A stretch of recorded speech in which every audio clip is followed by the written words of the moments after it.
I was placed at Saddle Peak Elementary in Belgrade. We taught 3rd and 4th graders, and each student was given the choice to attend tech club, or play outside or other activities like reading in the cafeteria. They were never forced to join us. The after-school program at Saddle Peak has 60 students on average from kindergarten up to 4th grade. It begins in the cafeteria with snacks. They have to sit very still and quiet if they want to be chosen to go outside first. The students who join us in Tech Club still get to go outside for a half hour to let off their energy before our activities start. In Tech Club, we played games with our students, taught them how to play virtual piano, used Quizlet for learning Montana flowers, and Montana animals like the zebra. Just kidding, but we did include that on the quiz.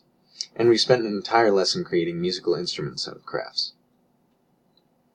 The greatest part of this experience was the students themselves. I loved going there early and just spending time with each of them, chatting about video games, technology, their generation, and often teaching them manners. They are the reason to do this education thing. Now, the worst part was the drive to Belgrade. I'm in the final stretch of my degree program. No more classes after this, and only student teaching. However, it took a lot of time out of my day. 40-minute round trip. I was there early for student relationships, late because their parents often took until 5:30 to arrive, so about 3 hours every week for only an hour of credit. I certainly would have preferred a closer placement.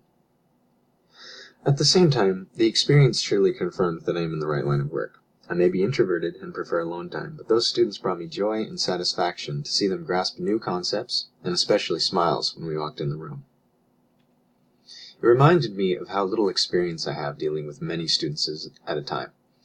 As a violin teacher, I'm used to 1 or 2 students at a time, but classroom management can only be taught in the actual setting with many students, and I both look forward to and dread the anxiety of learning to manage my classroom.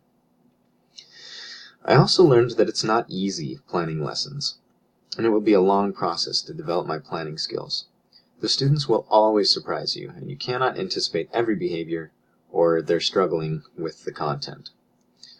The time is especially hard to plan. Sometimes an activity will go extra long, and sometimes your carefully planned activity will be too short. Thank you for this experience. As future educators, it is the gold nugget among the toil that will truly shape our skills way more than any amount of in-classroom learning.